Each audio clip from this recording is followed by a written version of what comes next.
Good evening, everyone. Good evening. I'm Sherry Gleed, and I have the privilege of being the dean here at NYU Wagner. It is my distinct honor and pleasure to welcome you to this, the inaugural debate of an exciting new series presented by NYU Wagner and the Century Foundation, Debates of the Century at Wagner. Almost a year ago, our mutual friend Dick Ravitch insisted I meet Mark Zuckerman, president of the Century Foundation. When the stars finally aligned and Mark and I met, we realized we shared an interest in advancing discourse and conversation in the public realm. A partnership was born.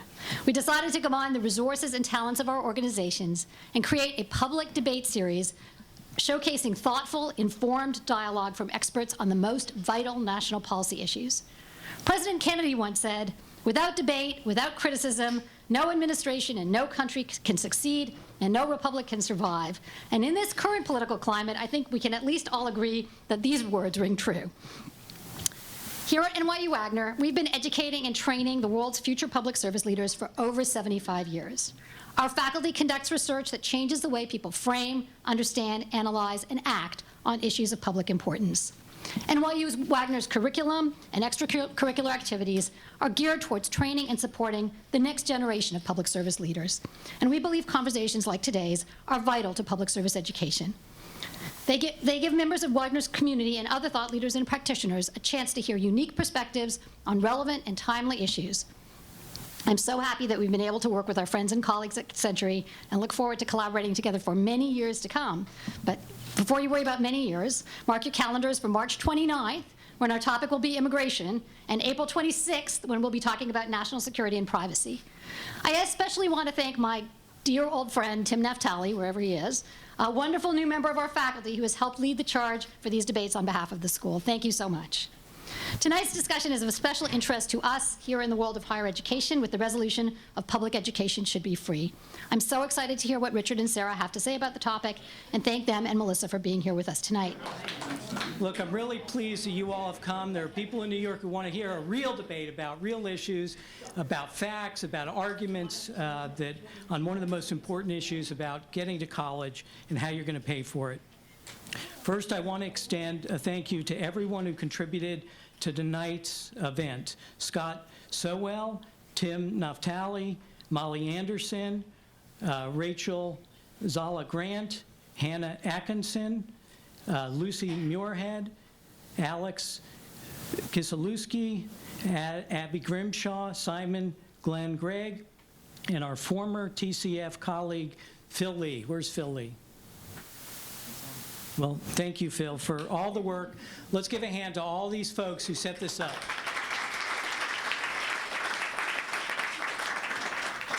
Okay, now I'm going to introduce the two debaters and, of course, our moderator. Sara Goldrick-Rab is arguing in favor of the motion, public college should be free. Sara is, come on up, Sara. Sara is currently professor of education. She is currently a professor of education policy studies and sociology at the University of Wisconsin-Madison. She is an advocate of finding novel approaches to making higher education more accessible to families by making it more affordable. Her research looks closely at the effects of College for All movement, financial aid policies, welfare reform, transfer policies, and increasing college attainment among marginalized populations. Richard Vedder. Richard, come on up.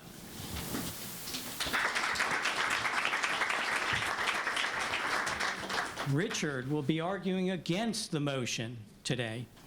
Richard is a distinguished professor of economics emeritus at Ohio University, where he teaches and studies higher education, financing, labor economics, immigration, government fiscal policy, and income inequality. He is a senior fellow at the Independent Institute, a nonprofit, nonpartisan, scholarly research and education organization. We're just thrilled to have both of our debaters here, and thank you. Melissa Harris Perry, our moderator for today.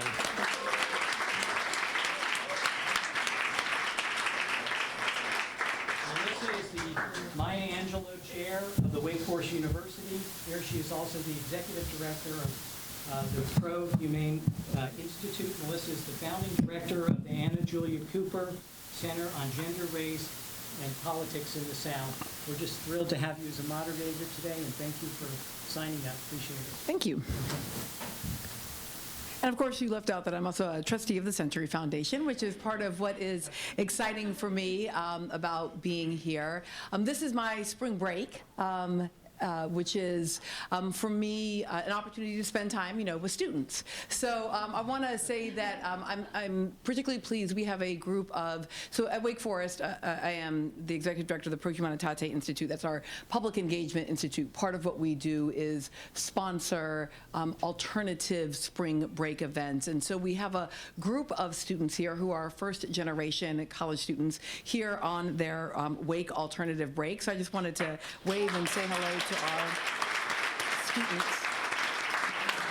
And they had an opportunity to engage in some conversation earlier today around some questions around college access. So I do hope that, that we'll hear from some of them as well as from all of you later in our debate. We really do have two extraordinary voices in this conversation. And I'm going to talk to you in just a moment about what the rules are. But I want to set out a little bit of what is at stake. I mean, I think in a large sense, obviously, you know what is at stake.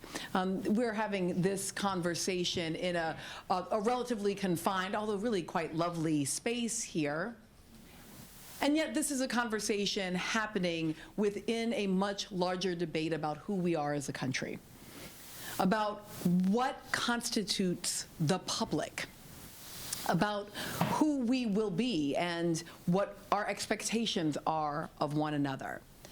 And at the same time, about the very real fiscal realities about what is sustainable, about how we will all pay our fair share and how we will all play a part in sustaining who we will be.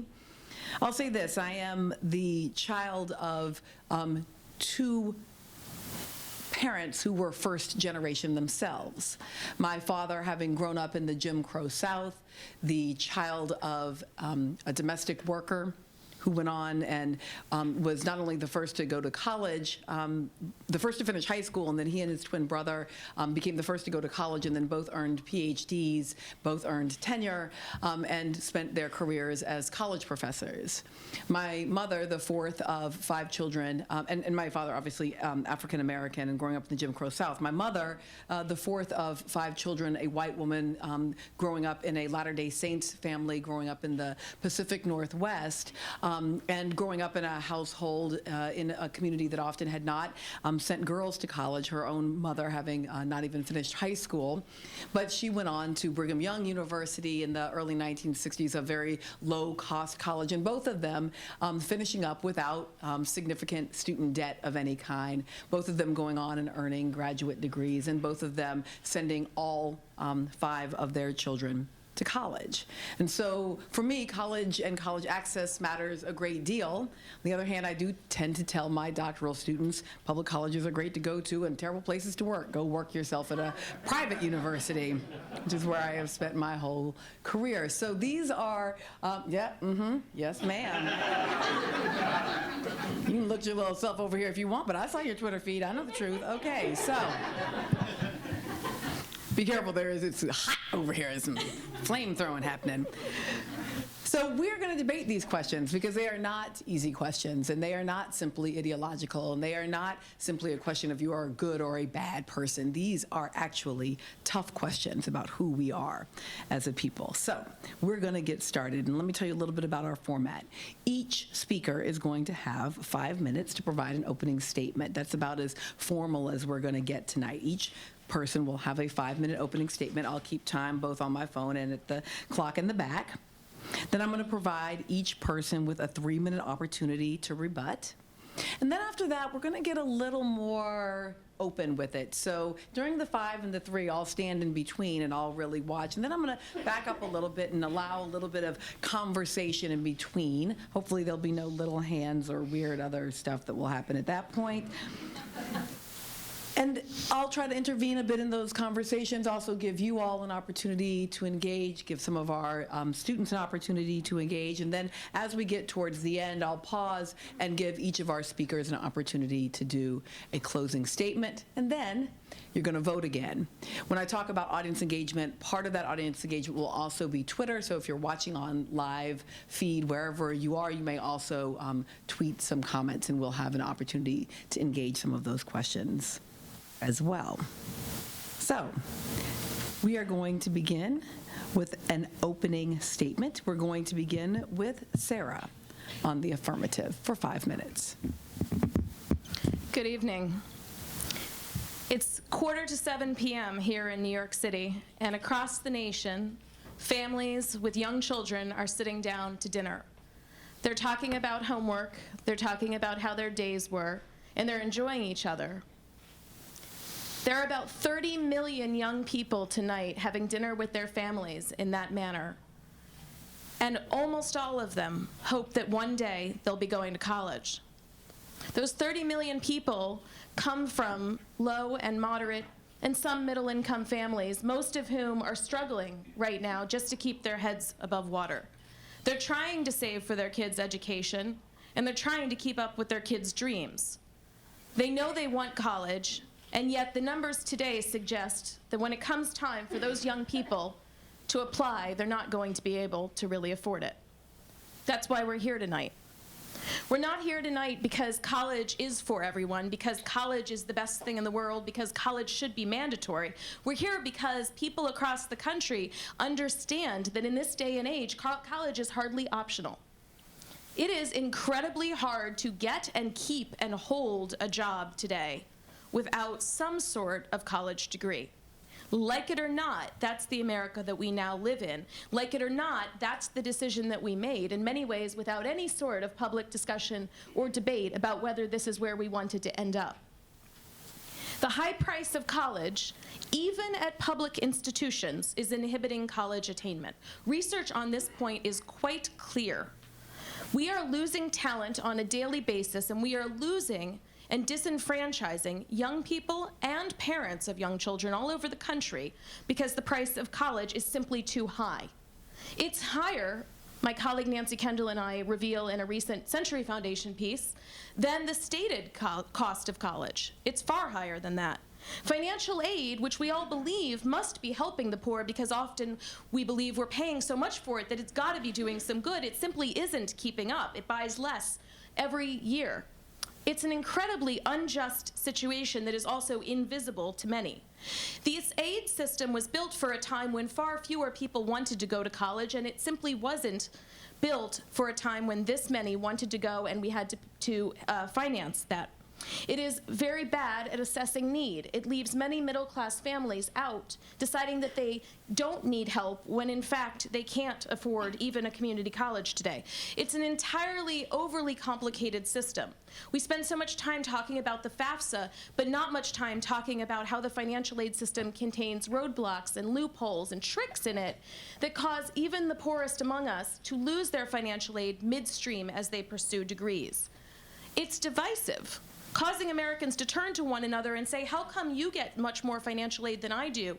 Why don't I deserve it for my child? It does nothing, I'm sure Richard and I will agree, to control college costs. It simply assumes good intentions on the parts of states and institutions on behalf of all those young people, and yet does nothing to ensure that when they get there, they can afford it. I believe it is time for free public higher education because we need a new approach. We need an approach that includes and recognizes all of those young people, that holds colleges and universities responsible for their costs and holds states responsible for ensuring that people can afford college. It needs to include folks who are older and coming back to work and need an education in order to sustain themselves. And it also needs to include the very young. And we all need to be in it. It is imperative that if we want to sustain an affordable higher education system today, that it needs to be funded like Social Security. We all must be in, or it will fall apart. I believe that we can begin this process now by prioritizing affordability over having large numbers of choices about the kinds of schools we go to, and instead ensure that at least we provide an accessible and affordable option for everyone. There is an inordinate amount of waste in the current system. We can do this now. We can do this on existing dollars. I look forward to the debate. Thank you. Richard, 5 minutes. Hillary Clinton last month said, and I quote, "I'm not in favor of making college free for Donald Trump's kids." I completely agree, as do 20 of the 21 candidates in the two major political parties who ran or who are running for president this year. Everyone but Bernie Sanders. We can argue about whether some of the benefits of college spill over to non-students, what economists call positive externalities, that might justify some public subsidy of higher education. But what is simply not disputable, however, is that a huge part of the benefit of going to college goes to the students themselves, and that a large portion, and indeed I would suggest a majority of college students, come from families with above average incomes. Taxpayers don't finance financial investments of their fellow citizens, so why should they pay for their human capital investments? Why should middle and even lower income Americans pay taxes to subsidize wealthier Americans to go to college? The latest U.S. Department of Education data show that Americans spend roughly $70 billion annually on public college and university tuition fees. Where would that money come from to finance colleges if it weren't from these fees? From forcing the colleges to dramatically economize, for example, by asking professors like us to teach 4 or 5 courses per semester? I suspect Professor Goldrick-Rab believes that the taxpayers should pay. But how? We already have the highest corporate taxes in the world, leading iconic corporations like Pfizer's to move overseas. Should we substantially raise taxes on high income but productive individuals, thereby stifling capital formation and innovation in a nation that for the very first time in its entire history has gone 10 consecutive years without a single year of 3% economic growth? If free college were financed by the states, state appropriations for higher education would roughly have to double. Indeed, why should we even encourage greater college attendance when the evidence is that about 40% of full-time students fail to graduate from 4-year universities in even 6 years? Why should we encourage it when large portions of recent graduates are underemployed, taking jobs as baristas, bartenders, or retail sales clerks, jobs not requiring a college diploma? And where are all the positive spillover effects of college? Higher education supposedly enhances economic growth, but economic growth has been steadily falling in the last generation as the proportion of adults with college degrees grows. College is supposed to promote income mobility and equality, yet the increase in college-educated adults has accompanied rising, not falling, income inequality. College is supposed to promote more responsible adult behavior, but drug use and rioting are rising, not declining, in this era of near universal post-secondary educational opportunities. Now, when people have to pay for something, they appreciate it more, and they work harder to get it. Private schools are more costly than public ones, but graduation rates are higher. 4-year graduation rates for those entering school in the year 2008, for example, were around 34% for public schools students, compared with 53% for nonprofit private institutions. Even after controlling for non-financial factors, students attending private schools had higher graduation rates. People linger in college when the cost of doing so is relatively low. Can we afford free college? No. We face unfunded federal liabilities for the national debt, Social Security, Medicare, and other obligations approximating $100 trillion, more than the net worth of all American households. We are already imposing unbearable obligations on future generations who will have to maintain an aging population with limited resources. This is one luxury we cannot afford. Hillary Clinton is right. Donald Trump's kids, and many others as well, should pay for their own college. Wow. such an interesting sentence. Yes, it is. This is the whole Hillary Clinton is right, Donald Trump sentence. That was a great sentence. Okay, great. All right, so I'm going to give you a 3-minute rebuttal. 3 minutes, okay. Hillary Clinton, it's a remarkable statement. She's been making it over and over.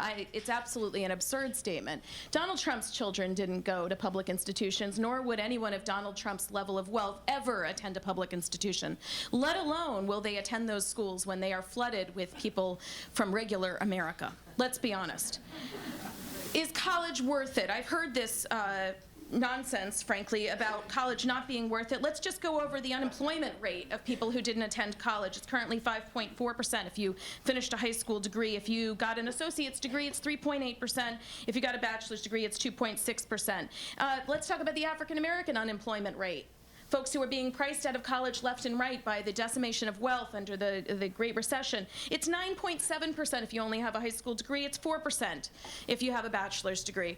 These are very important facts, and the fear that people around us will go to college, that our own wage benefits will decline, well, that's just fear-mongering, frankly, deciding to try to keep people out. Where would this money come from? I think it's an important thing to note that $20.2 billion a year is currently spent financing financial aid at for-profit colleges and universities, and that $38.3 billion a year is spent financing private institutions like the ones we stand in that are supposedly nonprofit but have enormous endowments. Nancy Kendall and I have shown that we can make college in the public sector free for 2 years today without spending a single dime, simply by reallocating those funds. That's a choice that we are making right now to finance higher education today through a voucher system that prioritizes the provision of education at private institutions over the provision of affordable college.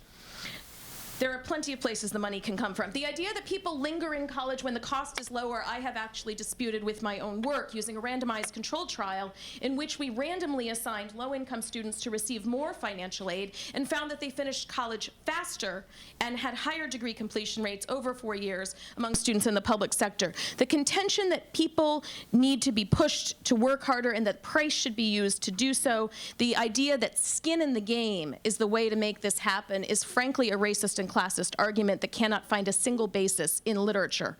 There is no evidence for this at the K-12 level or the higher education level, and I think we need to stop utilizing it. These arguments have been around for a very long time, and I want you to know they were used to ensure that we would never have public high school either. 3-minute rebuttal, Richard? Well, skin in the game.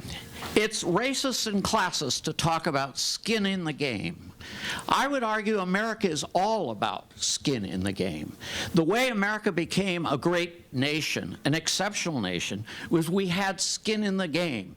We provided incentives for people to exploit their potential, their talents for gain. They had skin in the game. And for the most part, throughout most of history, they financed it on their own. So I think to call it racist or classist, whatever that is, to talk about skin in the game is somewhat disingenuous. It is true that kids that go to college do better because they went to college than those who do not. That's something that's indisputable. Unemployment rates are lower among college graduates and the like. There's no doubt about that. And indeed, I think that's an argument that works on both ways in this debate. And I will return to that in my closing remarks, actually. But I do not think it is quite fair to say that all of the gains that we attain, say low-income people attain, come from going to college, nor do I think we have to. What about the costs associated with 40% of the students who enter college not graduating in 6 years, who go to a 4-year college? What about those costs? Why? And if we lower the price of going to college, we are encouraging more and more people who are marginal academically. Now this hurts. Sara gets excited when I say this, but there are people who are less capable than other people. I'm sorry. And why should society bear this burden? Who is going to take care of the kids Who's taking care of our kids and grandchildren? We're running up a $500 billion deficit every year. How are we going to pay for this?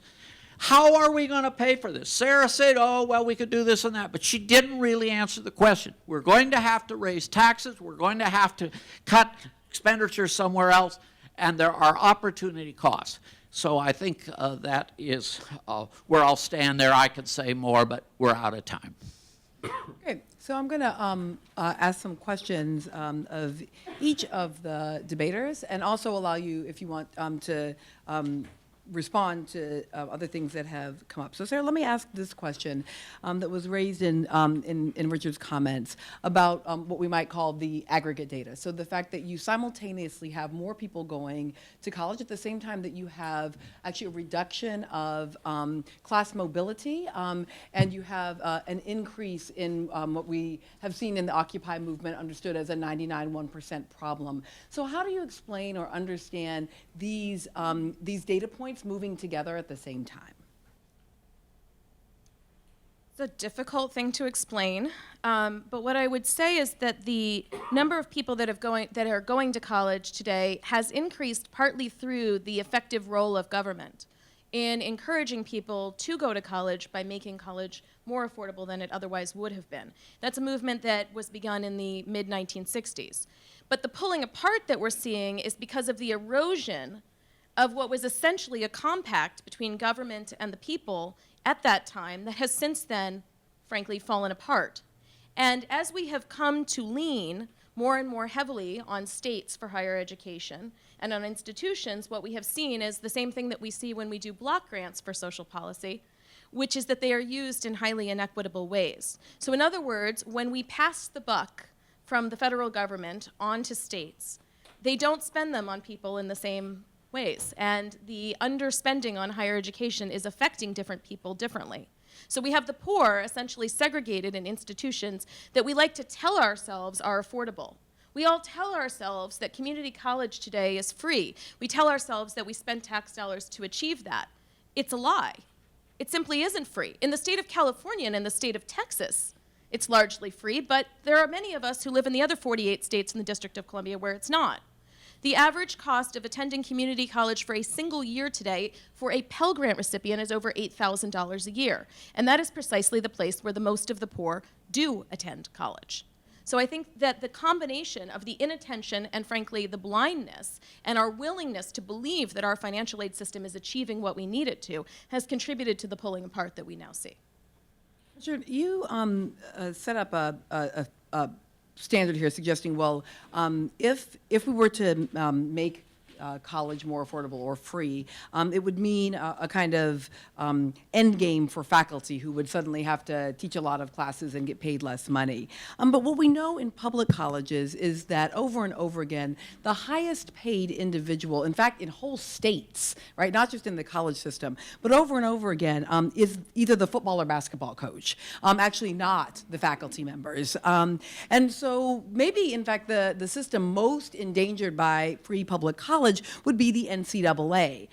So couldn't we pay for it by ending the NCAA cartel as opposed to making faculty pay a lot, teach a lot of classes? Well, I happen to agree with you about the NCAA cartel, which, by the way, is not operating too well at NYU, I might add, because which I think you should be proud of. I mean that as a compliment. The reality is intercollegiate athletic subsidies are in the $5 to $10 billion a year magnitude, which are not inconsequential, but they're not substantial. The real issue is it costs $25,000 or $30,000 or whatever to educate a college student in the U.S. on average, whereas in most parts of Europe and elsewhere in the world, it's $10,000 or $15,000, it's much less. We are a high-cost country for educating. Intercollegiate athletics are part of it. Us faculty usually like to blame administrators, Dean. There are too many administrators, and there has been an enormous growth in non-academic staff. And so I do think one issue that in this is we should ask ourselves, are we providing higher education as efficiently as we can. It's almost a given in this debate. We're not even talking about that, but I think maybe we should be talking about that. And if we bring that up, then some of these issues go away. If the cost of higher ed were half what they are now, we wouldn't be having this debate because tuition levels would be much lower. Pell Grants could cover most of the costs, for example, for low-income students, and so on. I'm going to ask one more to each of you, and then I'm going to let you guys go to each other. So, Richard brought up the point that our colleges are mostly denizens of drugs and sex, as though it was a bad thing. But I do want to ask a somewhat more serious question in relation to that, which is, what is it that we think that college is doing relative to these numbers that you suggested, relative to employment? Do we think that going to college is educating and preparing young people for jobs and employment? Or do we think it is a market signal that is creating employable persons as a market signal? So I guess, in other words, I'm wondering, in the black box that spits out at the end of the regression, folks who are more likely to be employed, why you think they're being more likely to be employed? Because I do think that then goes to the question of, are we delivering education in the most effective way? Because if the thing that we have to deliver is a market signal, then in fact, we still have to deliver it in very particular ways, if that makes sense. Does. I think there are several things within that.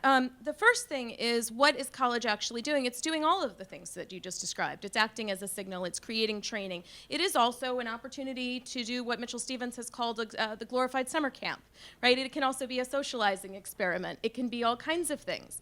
The point is that for those of us in the upper middle class, we can send our child to college, or we ourselves can enroll in college to experience any of those things. That's our ability to choose that.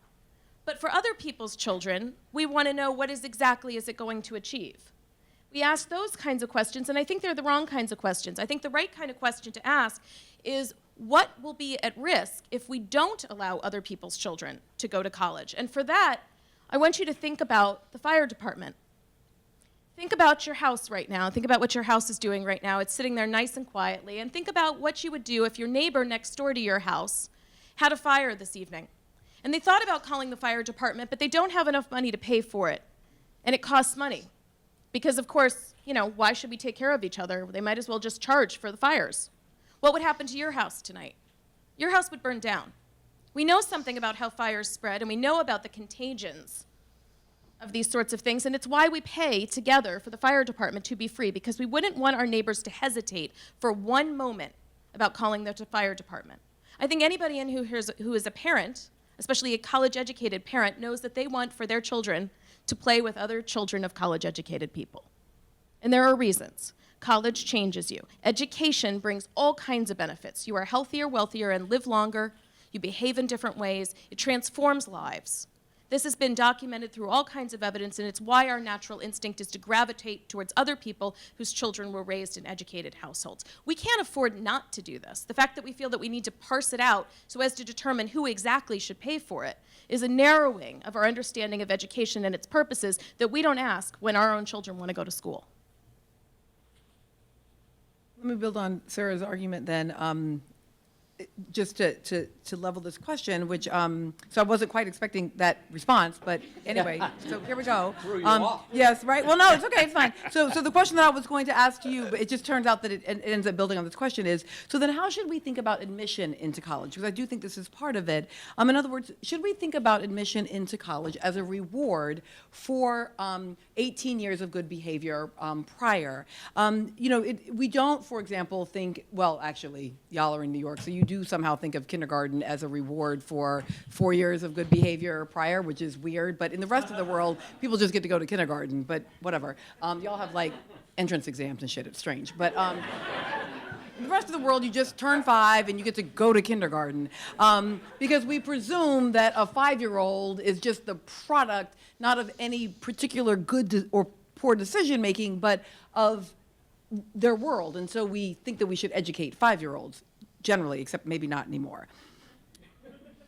So this is in part a question then about whether or not the admission into college should be a reward for having demonstrated some set of skills for the first 18 years of schooling, or whether or not we actually might do better by just kind of doing a random draw from the box, right? Everybody's house is equally likely to catch on fire, presumably, and sort of throw them in there, and if you're a really good teacher, it'll work out on the back end.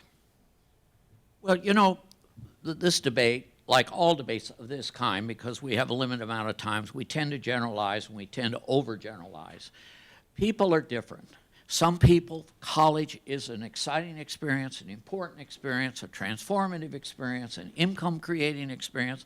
There are other students, 40% by some measures, who don't make it through college at all, and for whom college today, particularly if they borrow money to finance this less successful experience, is sometimes something of a misery. It's a risky investment. Now, that doesn't say we shouldn't have college, nor does it say we shouldn't support college publicly, but it says we need to take this into account. There are a lot of people, maybe what we should be doing today is talking about sending more people to welding school and more people to truck driving school. And many of these other options. And Sara, by the way, did not preclude this in her remarks. But why don't we accept the fact that for many people, the best opportunity, the opportunity that will provide the greatest fulfillment, the greatest even income in some cases, is a non-college option, or is a certificated program at a career college. So I think that's one thing that hasn't come up in this debate, and it sort of comes out of your question a little bit, Melissa, and I would throw that out for consideration. Richard, I'm going to allow you to now ask a question, and then Sara will allow you to do so. Sit back. Well, you know, I go back, and Sara kind of answered the question. I'm not saying she didn't answer the question, but I didn't like her answer, so I'll ask it again. How are we going to pay the $70 billion? How are we going to come up with the $70 billion that we pay now in tuition at public college? I'm not talking about Harvard, Yale, Princeton. I'm talking about public colleges. Are we going to, maybe we're not. Maybe we're going to economize. We should. Higher ed is very expensive in the U.S. Sara and I spent a lot of time writing articles for the Journal of Last Resort or something. You know, we teach teaching loads, and then we do this and that, and we have a lot of fun with our friends and everything. But is this right? So I'm asking Sara, where are we going to come up with the $70 billion? And I want a real answer. I don't want this $22 billion here and there. No, sorry, I have $58 billion for you right now. Okay, give it to me. So I'm going to take the That gets us 20.2 80% billion. of the way. I'm going to cut off the for-profit institutions and have the guts to do it, put me up there to do it, and then fire me afterwards. $20.28 billion from the for-profit institutions. I'm going to take the 38.3 from the schools like this one. Sorry, you got to either offer a quality product at a price point that people like, or you're out. We'll take the, so then we're short. I'm sorry, Richard. I got 58 billion for you. I need another 12. I believe that we can, in fact, do what you were talking about, which is deal with the costs. We don't actually know what it costs to educate people in higher education in this country. We know what we charge. If you ask a college or university, including the one that I am currently employed at, the University of Wisconsin at Madison, I've asked many times, what does it cost to educate a student to a bachelor's degree? Please tell me, Vice Chancellor of Administration. He can't. What he can tell me is the revenue that comes in, and he tells me where he puts it. He doesn't tell me what it actually costs. They spend on all kinds of things that we don't need to be spending on. Paying an advisor to sit around and wait for the students to come in, the students who don't need as much help are the ones who come in versus the ones who do need help. That's a mess. We can do intrusive advising. We can do that at a better cost point. We actually know that from the literature. We can target financial aid to the students who need it most if we're going to have a financial aid system instead of wasting it on merit-based aid. There's plenty of waste in the system. Paying adjuncts who don't have enough time to actually spend with the students to provide them with the advising and help is not a good use of our resources. We ought to invest in full-time faculty in order to do that. There are plenty of things that we can do, and I want to point out, Richard, these are in the free college plans. Bernie Sanders is not talking about lowering the price point of higher education alone. He is talking about lowering the price point of higher education and installing accountability mechanisms for what the money is spent on. My question to you, Richard, is how are we going to get accountability for college costs under the current system? How will we ever do that backing into a system in which these institutions are so accustomed to getting these resources with no accountability? I completely agree with you that the accountability systems in higher education suck, if I may use a technical economics term. They are very poor. But the issue is that because of tuition levels, or is that because of other things? I served for a year on something called the Spellings Commission to reform higher education in the United States, and heard experts like Bob Shireman right here talk and expound, and we listened and we listened and we did nothing. We wanted to do a few modest things, but the higher education establishment wouldn't let us. I think we agree on this. The American Council of Education is right up there with the Taliban on my list of enemies. Not quite. And so we do have an accountability problem, and I do think it is relatively only marginally related to the tuition levels. You want to do away with aid to NYU and other schools and to the for-profits. I kind of think, Sarah, you're saying to me, there's two kinds of schools. There's the good schools, those are the public colleges, and then there's the bad schools, the other schools like NYU and Kaplan and University of Phoenix and so forth, who do some good things, by the way. And there are a lot of good people who think they do good things. So I'm sort of a little mystified why you want to pick on those groups to fund this from. And this business about, well, let's get rid of adjuncts and hire more full faculty, what's that going to do to costs? It's going to raise them substantially. I kind of share some of your concerns about adjuncts. I think we've overdone the adjunct thing. But the reason we have is professors teach so little these days and are paid so a substantial amount of money that deans and presidents have to do what they have to do. That's not, oh, well, okay, well, There's facts here that well, actually matter. That's not why. Huh? It's not. Now we got everyone. No, I mean, there isn't a research paper out there that says that. And in fact, as costs have been rising in higher education, the number of adjuncts has been increasing. There's really no evidence that it's saving any money. It's just something that seems to be popular along with the privatization of higher ed. I'm not delineating between good and bad schools. I'm delineating between the kinds of schools that we as government have a right to exert control and accountability over, and other schools that are private businesses that we ought not to be involved in. I mean, if we're going to be free market folks here, we have to acknowledge that what we do right now is provide a lot of government subsidies to private businesses, which is essentially what this place and Kaplan and DeVry and Capella all are. And we're in the way of them actually doing their jobs. They would be so much happier if we took the public dollars out and let them free. We have got to make a distinction between the University of Phoenix and NYU. I am sorry. Absolutely. That's totally I'm going to need to pause for 1 second on the moderator privilege for a second. So there may be good and bad colleges and whatever, but we just need to, as an empirical matter, make a distinction between private universities on the one hand and for-profit colleges on the other, and particularly predatory for-profit colleges, because as some of my colleagues at the Century Foundation have demonstrated empirically, predatory for-profit colleges are the drivers, as we know, of many of the statistics that we see about these 6-year non-finishing rates, these very high rates of default on student loans. In fact, it's extremely important when we're looking at sort of the college story to take out the universities of Phoenix's and the DeVrys, the Kaplans, and not actually to smush them in with the NYU's, the Wake Forest. Now, I still think there's important distinctions then to make between private universities and public land-grant institutions, but I don't think we can also then put I'm sorry, that is, So that's let just me, so let me analytically just bad explain. behavior. Yes, Actually, right, there okay. is one way in which they're similar. I'm not saying that they're exactly the same, but there's one way in which they're similar, and it's something that Richard has written a lot on. There's something called the Bennett hypothesis, and the Bennett hypothesis says that the price of college is high today because of student loans, because of student grants, because of financial aid. The empirical evidence shows that in this one way, and this is the way I'm talking about, all private institutions seem to act similarly in that they size up their revenue streams and they do appear to set their prices higher when they receive financial aid than when they don't.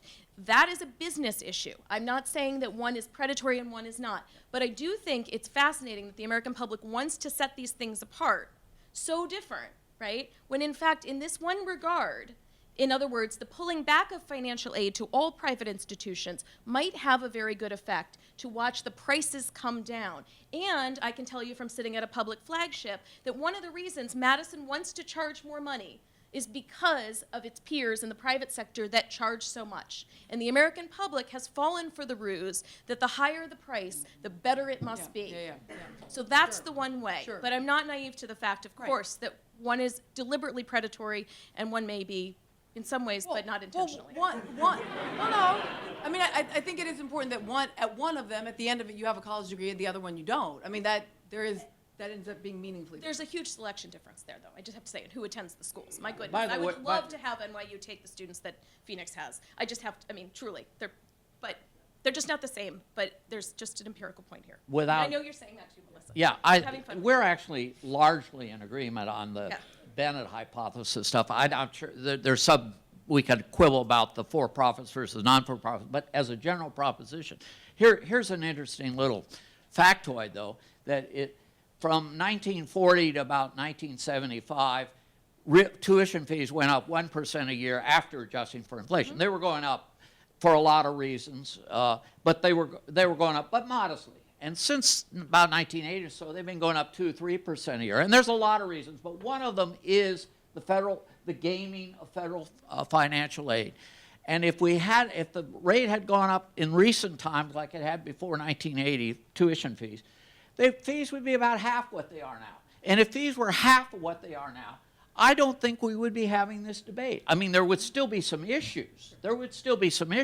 But the magnitudes would be so much smaller that Bernie Sanders wouldn't make that a big part of his campaign, or Hillary Clinton, or anyone else. We would have this problem if the states had pulled back the way they did, which is the cause of the rising prices in public higher education. These are very different causes. The loans are driving the behavior in private institutions, along with the arms race that we've been talking about. In the public sector, community college prices were never rising until the states abandoned their commitment and left people high and dry precisely at a time when they needed the community colleges more than ever. I would quibble a little with that, but it's not worth it. We have other things to talk about. Okay, so I want to suggest or ask then one other question about that. Because presumably, the thing that is meant to bring down prices in a competitive market is competition itself.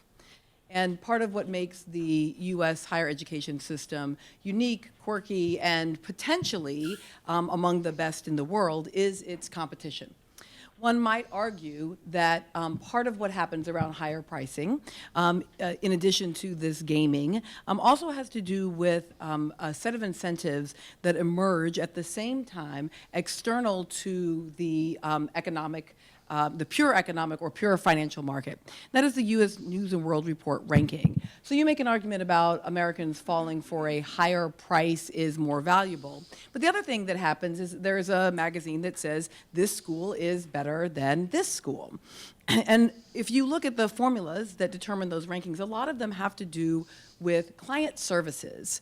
So when you talk about the rise of administrators or advisors who are sitting around, I think there is some value in not turning university administrators into weird ogres sitting in the corner trying to collect the bad deans of the students. I guess a few of them are, sure, right? But an awful lot of them are responding to institutional incentives. Many of those institutional incentives had to do with what does it take to be higher ranked? A bigger gym, better dorm rooms, higher quality. And by higher quality, we mean more fat and salt in the food. Dorm seriously. Dorm rooms that had more singles and more bathrooms that had fewer individuals using those bathrooms, which meant more building of those, more capital investment. And it meant more faculty and advisor ratios, smaller classes, which meant hiring more adjuncts. These are actual incentives that impacted the capacity to get more of these tuition, not students, but TPUs, tuition-paying units on campus, right? So students are great, but tuition-paying units are hot. Okay. So you're talking about shifting one set of incentives, right? Let me ask you to think about shifting another set of incentives. Is there some other set of external incentives that have driven up the cost of higher education by creating client services for students, for tuition-paying units, that could be shifted somehow, that might in fact begin to bring down those costs, because the best university in the country would be the university that graduates the most students in 4 years, has the highest retention of faculty of color, provides the most opportunities for first-gen students. What would be the alternatives? I'm just interested in what that might look like, and if there could be something in that that could drive down costs. And I'd love to hear that from both of you, and then we'll open to the audience. Well, it's funny you ask that, because I sat with Bob Morris, who does the rankings for U.S. News and World Report, at Wake Forest on a discussion on that, and I agreed with a lot of the complaints that were suggested by your earlier remarks. I thought the U.S. News rankings were asking the wrong questions, measuring the wrong things. So I started my own rankings, and I got 37 million web hits last year, I think it was. It's called Forbes magazine. You may have heard it. It's located here in New York City. I do the rankings for Forbes. How does Wake rank? It ranks very good. It's in the top 50. And I've converted Melissa to my position automatically. No, the correlation between spending on colleges and reputation is positive. That is, the more you spend, the better your reputation. And a lot of schools are going for reputation, rightly or wrongly.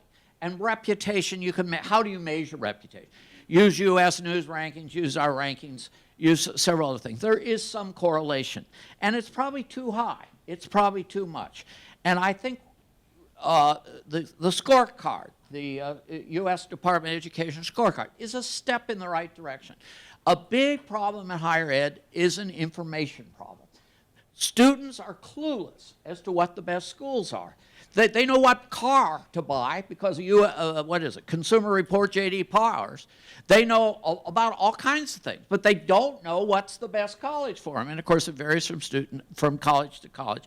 And the socialization dimension that Melissa has brought up is a huge part of the thing. You mentioned athletics. What about lazy rivers?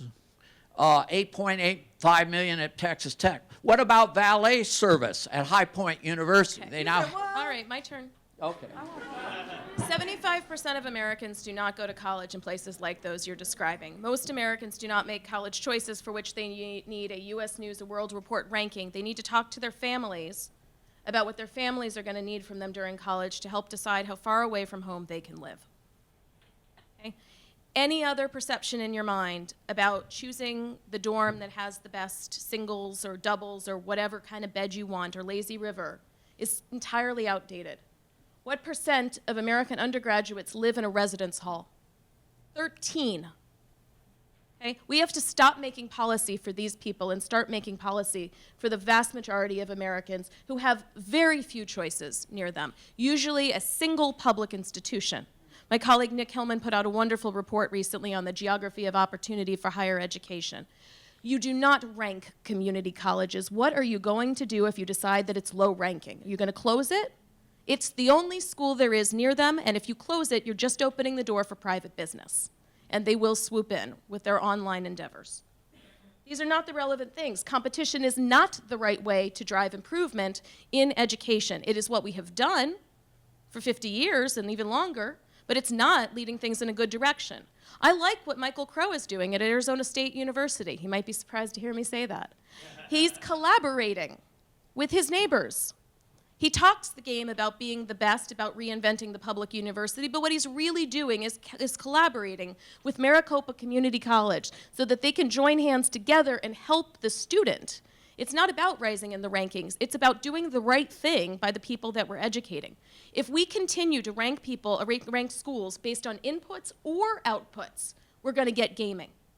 We can say we want high graduation rates, and then we'll do what I know one institution just did, which is to get the African American graduation rate up, to start taking the right ones, meaning the wealthy, out-of-state ones. They got an award for doing that. We have to understand the process through which people become educated and why they really leave in order to hold them accountable for that process. But we've never bothered to invest in that because we're satisfying ourselves right now by simply asking how many and what's the price point, and writing checks, while the 75% of Americans who don't have the luxury to do so suffer. Okay, let's go to our audience. So I want to start with folks who are in the audience here, and if we can start also rolling our Twitter feed, and so we'll do a little bit of both.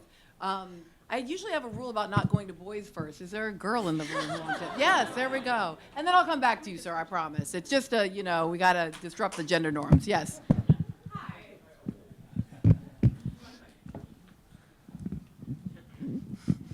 Hi.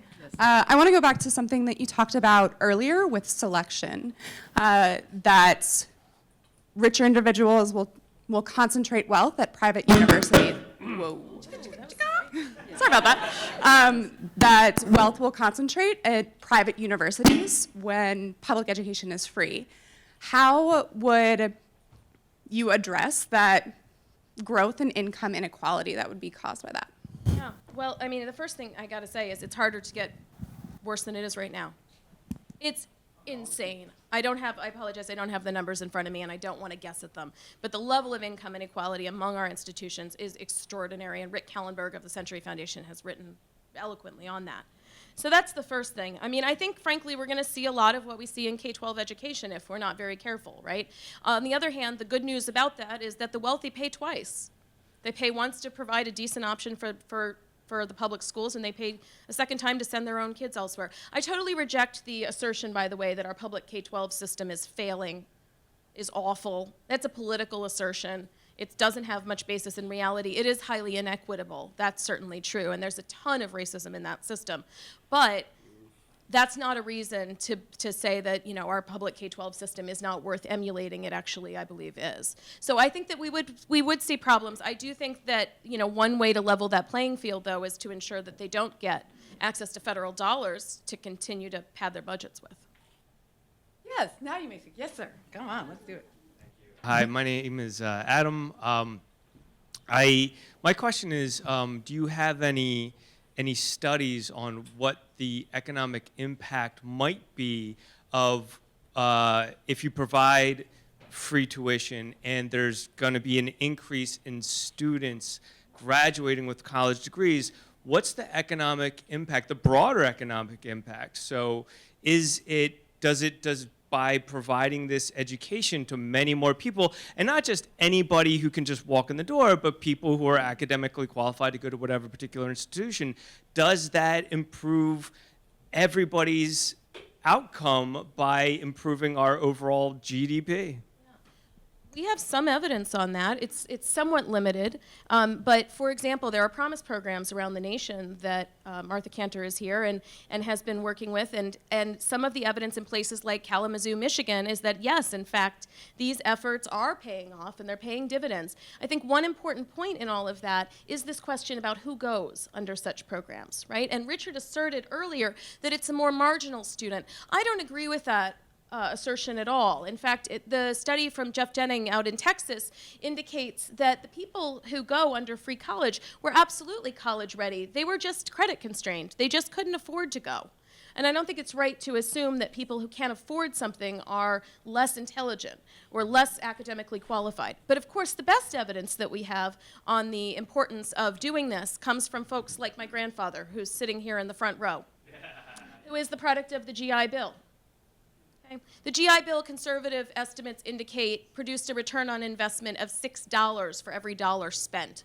It had effects across generations. We saw similar effects that accrued when the City University of New York opened its doors in the early 1970s, and Paul Attewell and David Lavin tracked those effects over the following 30 years, effects on the women who went to college during that time and on their children. These are intergenerational effects. I absolutely would not be standing here today and wouldn't be who I am if my grandfather hadn't gone to college on the GI Bill, and I challenge you to try to measure that.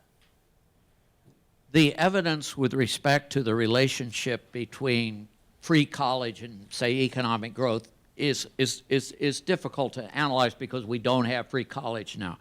But I have spent years, and I am an economist, I have spent years looking at the statistical relationship between spending money by public monies on universities, which is almost exclusively state universities, and the rate of economic growth. I have run thousands of regressions equations. I have done it every which way. I have involved other scholars and had debates. I do not see any positive relationship between the amount of money we spend on colleges and universities at the state level and the rate of economic growth in the states where that spending is occurring. And indeed, when I do get a relationship, it is perverse. It's the wrong direction. More spending, lower growth. Now, I'm not saying that if we went to free college, I'm not saying that necessarily proves one thing or the other about this, but I would be very suspect of any statement that if we give free school away to everyone, we're going to get an upsurge in the rate of economic growth. Everything in economics is at the margin. If we add to what we already have, what will the incremental or new additions do? How will they perform? We don't know that. But there is, and I disagree a little bit with Sara on this, lower income students do have a somewhat lower graduation rate than upper income students. Part of it is economic related, but part of it is related to things like high school preparation, which is economic too. But we do have, we have a problem there. So as we spend more and more and more, we are going to have I'm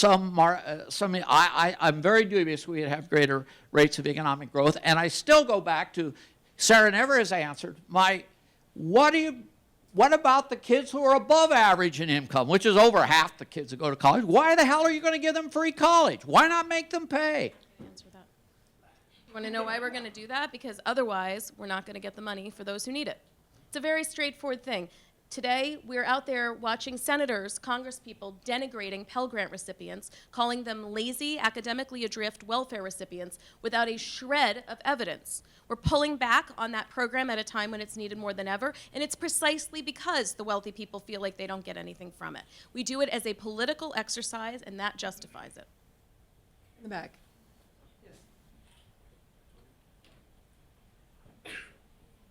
Hi there, this actually relates to the point you were just talking about. I was wondering if either of you had any opinions on an income contingent model. I'm from the UK and we have an income contingent model there, and I was just wondering if you had any sort of strong feelings. I can see maybe Sara does. You want to go ahead, Richard? Well, we might have some areas of agreement on this. I don't know. I think income contingent arrangements have a place to play in the financing of higher education. I'm particularly intrigued by a arrangement we don't use in the United States called income share agreements, where we in effect allow students to sell a small percentage of themselves as equity in return for financial support from private investors as a way to get more private funding for education and to reduce the risk to the student of financing education. The risk now falls on the student. If we could push that risk off on private investors, I think we would accomplish some things. So I think there is some room, and even in traditional loan agreements, I see nothing wrong with making loan payments relating them to income. So I think it's an idea that has some place to play. I think it's what you do when you can't do better, and I think that's why the UK's done it. I've listened to the Australians talk about it. I know they don't recommend it for us, as a general rule. However, we're doing it right now, and it's better than what we had before. So I'm glad that in the current system, which does require access to federal student loans, and there are those who are trying to get rid of them right now, which I find a very scary prospect at a time when college prospects are so high. Income contingent repayment is a much better option than we had prior. That said, if you're poor and you don't have money, you have to prove it every single year by filing paperwork under such a system. And what we know about the lives of the poor is that that can be very difficult. That's what our current system requires. This creates the possibility they're going to get caught and they're going to have all kinds of things happen to them. So I don't think it's a solution. I do think it's also because, frankly, it's a further privatization of a system in which we should be moving towards public goods. Over here.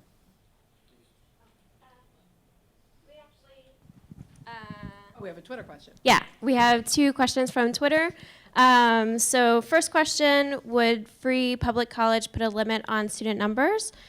Second question, how does free public college work to either sustain or disrupt the notion of a public Ivy? I mean, there are those who've certainly suggested that we would eventually engage in rationing because we wouldn't have enough money to support all the people who want to go to college. That is, in fact, how Germany finances their model right now, by essentially tracking people quite extensively in the secondary system so that very few of them actually make it to higher education, and that is their approach. I think that through a universal model, at a time when more people are already going and have already had a taste of it, I don't think we'd have much appetite for introducing rationing after that. In other words, if people were to try to start limiting the numbers of people who could go to college, I think we would see a pretty substantial social pushback. And we would be counting on that kind of dynamic. The notion of a public Ivy, well, I guess maybe there we're talking about flagship institutions, perhaps. And I think that flagship institutions are unlike other public institutions. They worry me a lot more than the rest of the publics because they engage in very sort of private-esque type behaviors. And I think that many of the controls that are put into place under many of the free college proposals, including the one that I've written, include protections so that these schools cannot outspend and engage in the arms race that their other peers cannot. So perhaps those institutions would consider themselves diminished, but I would consider them strengthened. Yeah, the public Ivies is an interesting special case. And at the University of Virginia, for example, there was a period, I think this may have changed now, the percentage receiving Pell Grants at the University of Virginia were lower than at Harvard. It's probably about the same now, probably 10, 15% range. And you wonder, and I've heard that the average income at the University of Virginia, the parents is $200,000 a year. I don't know if that's true or not, but it's entirely true. And you wonder what the purpose of a so-called public university is under those circumstances. One thing that has happened is the gap, and Sara has already alluded to this, I think we completely agree on this, the gap between one different set of colleges and another, the gaps between colleges themselves have grown over time. There's growing educational inequality. And in 1988, 8 schools out of the top 25 in the U.S. News, the hated U.S. News rankings, 8 out, this is West Virginia PowerPoint, by the way, I use my fingers. Yes, sir. I've insulted everyone tonight. Yes, 8 out of the top 25 schools in 1988, this first year of the modern U.S. News rankings, were public universities. Last year, 2 were. 2. So there has been an enormous decline in the perception, rightly or wrongly, that the public universities, the gaps in the pay of professors has grown. A whole variety of other indicators have grown. And you know how much money kids at Harvard get, how much public money per student goes at Harvard? I think it's about $80,000 a year. When you take into account tuition benefits for endowments and all, I think Sara and I would be largely in agreement on this. I think we need to, when we're revamping the system, that's another area that I think we need to give careful attention to. On this side.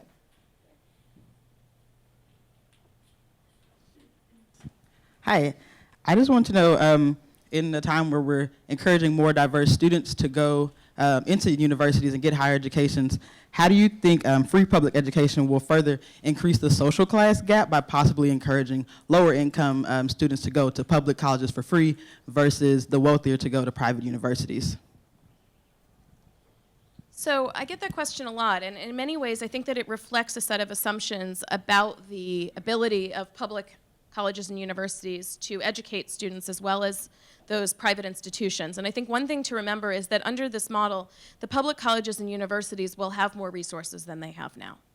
Well, we can tell, I mean, first of all, the two currently, if we just took a similar student who went to a private school versus a public school, and that would be a major thing to do because they often are not similar students, right? They're often quite different students that would do that. They may be low income, but they have very different academic profiles. It isn't some great thing to pat Harvard on the back for graduating students. They took students who would graduate if they did nothing with them. Okay? It's a much more difficult thing to take the kinds of students who enter LaGuardia Community College every year and provide them with the level of resources that LaGuardia gets for educating those students and get them to graduation. So I think that there are two things that would happen. First of all, we're going to remove the price barrier in a much more sincere way, not entirely, but in a much more sincere way than we have right now. Okay? And I think we're going to see graduation rates go up, and in fact, I think there's pretty good evidence that they will in fact rise. Maybe more so, Richard, than we've been able to do in our empirical models, which only include observed variables, right, that we can actually measure, and price is often badly measured in those models right now.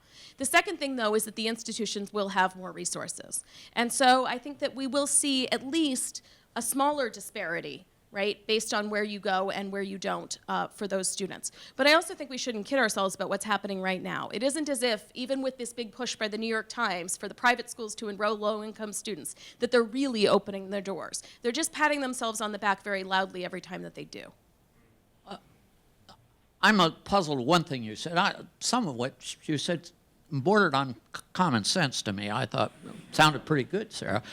But the one thing that sort of bothered me is you said that there will be more resources in the public schools if you have free tuition. Other things equal, I would say there'd be less resources. If you, in effect, say, we're not going to charge tuition to go to public universities, we're going to establish that as public policy, that in and of itself reduces the revenues that public schools have. Now, that money can be made up, as we've discussed earlier, in different ways. But the notion that somehow going to free college is going to improve the financial condition of public schools vis-a-vis private ones, I think is simply not the case. So can I respond to that very briefly? We're going to increase the efficiency.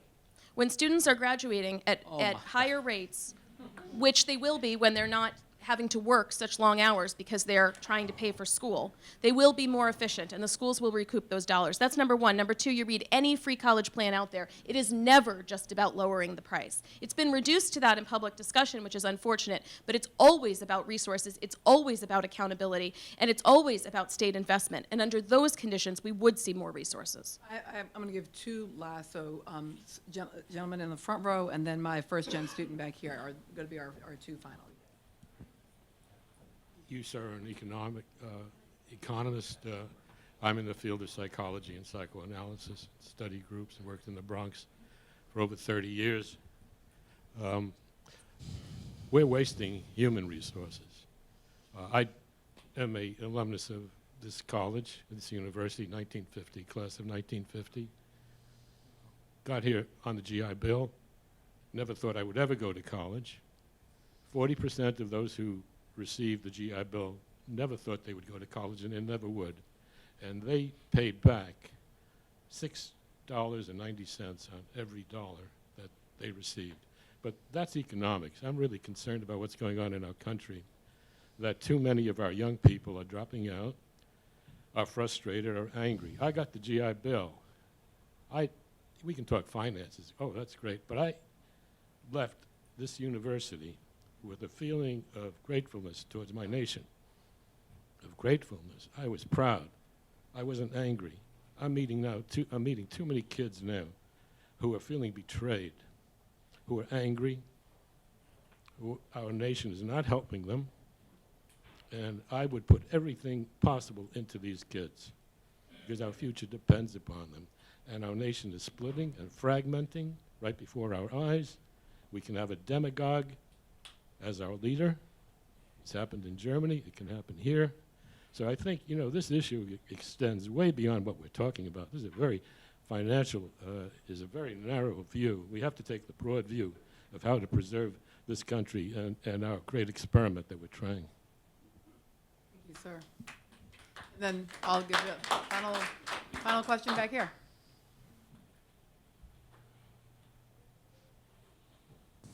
Thank you. So just a few accountability points here. My name is Richard. I attend Wake Forest University, which is a private institution. And I attend that private institution because there are scholarship donors, there's federal funding that has allowed me to be at this university, not because it's a glorified campground or summer camp, and also not because my parents want me to be around other educated people, but in fact because in order to break the cycle of poverty in which many of us first-generation students have been raised, we do have to get a college education.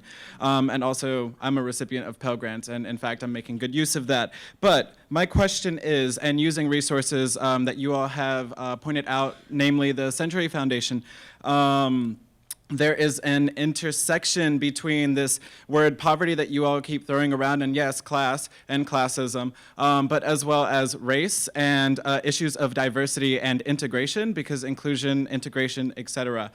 So my question, kind of, because I don't think I've gotten a clear answer on this, because we keep playing economics instead of kind of getting to the issue, is how are we ensuring that diversity and integration in colleges and universities, both public and private, are a priority, so that systemically disenfranchised communities such as the Latino populations and Black populations and other minority groups are not pushed to the side from private universities because, well, you could go to one that's funded by the government.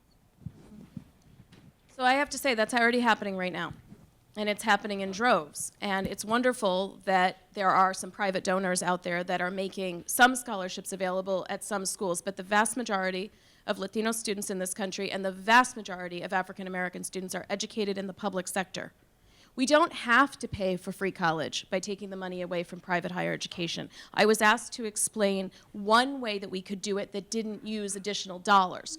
Bernie Sanders is not proposing that. Let's be clear, right? He's proposed to do a major tax. There are a variety of mechanisms out there through which we can do it, and if we decided we wanted to preserve all of the private institutions while also funding all the publics, if we decided that as a nation, which we haven't done, that all happened through no public discussion whatsoever, then we could do that. But it would require additional resources. The problem we have right now is that we're prioritizing choice over affordability. And we're doing that at the expense of the vast majority of people who are educated in the public sector for a variety of reasons, including that the private institutions are not accepting them. So I think that it's important, all of the things that you just said are very important, and I certainly would say that my work reflects all of that.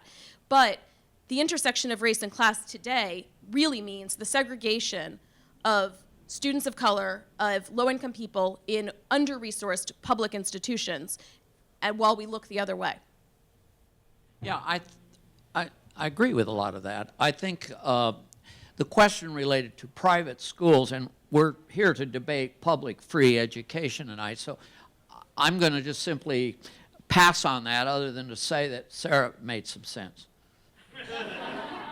Okay, so we have now come to the part of our evening where our two debaters will give their closing statements.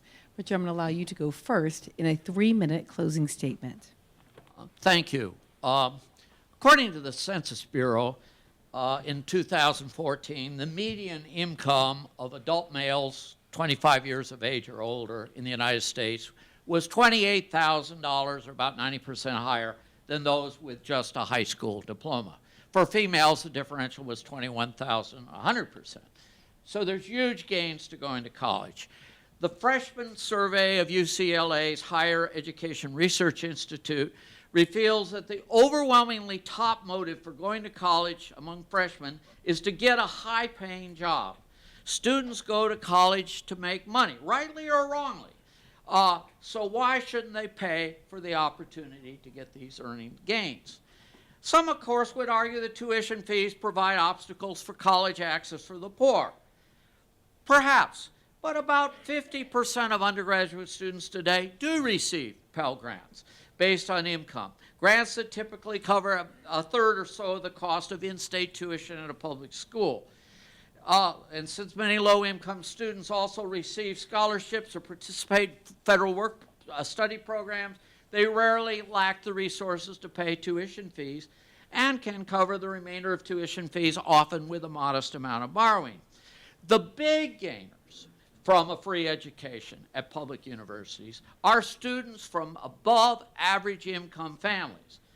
At a time, because they go from paying whatever, $10,000 to paying zero, at a time when we're incurring $500 billion federal deficits, despite having unemployment rates of under 5%, should we be taking on more federal debt to provide benefits, mainly to generally affluent students whose college attendance is rarely dependent on free tuition? Or should we finance it by imposing new taxes on an economy that's in general underperforming historical norms?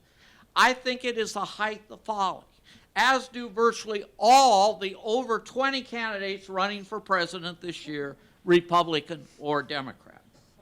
If you want to help low-income students, perhaps we should expand educational opportunity scholarships or expand Pell Grants, but not free tuition for all. Our nation's capacity to fund its obligations for Social Security, Medicare, the existing national debt, and traditional government services is being severely strained by fiscal irresponsibility.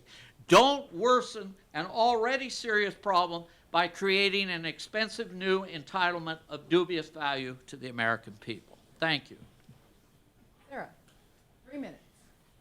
So I think that argument boils down to essentially the kids are all right already.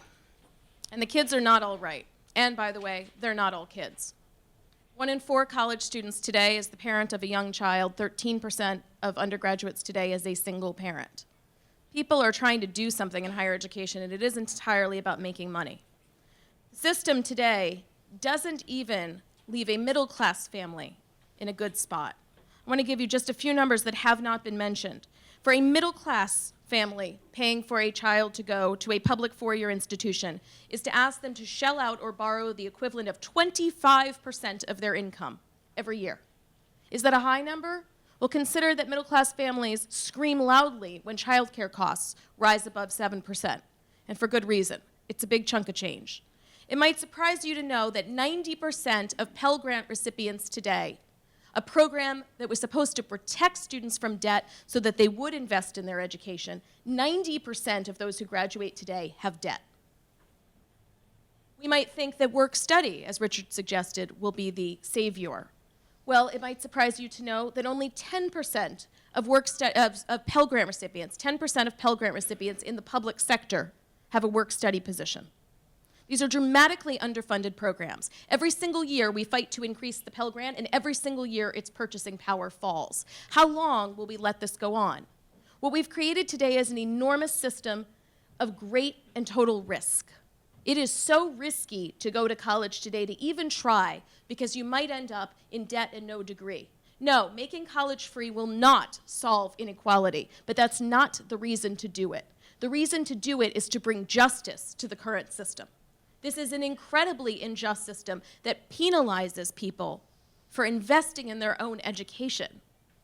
That's not America. America tells us that education is absolutely critical, that if we work hard, it will pay off. This system brings people into it and then says, well, we tried. We thought you'd be okay, and leaves them with debt and no degree. These individuals, I can tell you from my own work, following these folks over time, end up angry, disenfranchised, and unwilling to support this government. They're going to vote very differently going forward, and most importantly, they're going to be very angry. I think that's what we're seeing in today's election. I think the fact that the majority of our presidential candidates don't get that is telling. And I think it's because they don't reflect our values for the most part, and it's time to do better. I want to say thank you to both of our debaters, and I want to encourage you as an audience. You now have an opportunity to once again vote. You can simply text. You can text yes or no or undecided. Not yes, yes, yes, yes, yes, no, no, no, no, no, no, I have no idea, although I guess you can. I'm not going to say that you can't. You can text this to DOTC 2016 to 22333, right? So yes, is this happening? Yes, everybody's making it happen. Look at you. Good job, folks. It's happening. There you go. There is voting. Voting is occurring. Nobody has an ID. Yes, good job. Voting, yes, even without a VRA. Look at y'all. Go. Some are Good voting job. several times. Vote, vote. Vote, vote. Votey, vote, vote. John Lewis would be so proud of all the voting that is happening in this room. All right. I think, well, it's fluid. There's fluidity happening, and yet, thank you all. I want to end with a final word, which is to echo, I think, the important comments that you made. Of course, we have to talk about the economics. Of course, we have to talk about the finances. Of course, we have to talk about those questions. But there is, it has been my great privilege to only, for a very short and now over period, have a real job outside of the academy, and to have spent really all of my professional working life in colleges and universities. It's a privilege because college students, both the traditional 18 to 22-year-olds and the non-traditional ones, the ones at historically black colleges and at community colleges, the ones at private universities and at public universities, all of where I've taught, are extraordinary human beings, people who are investing in a variety of ways in their human capital.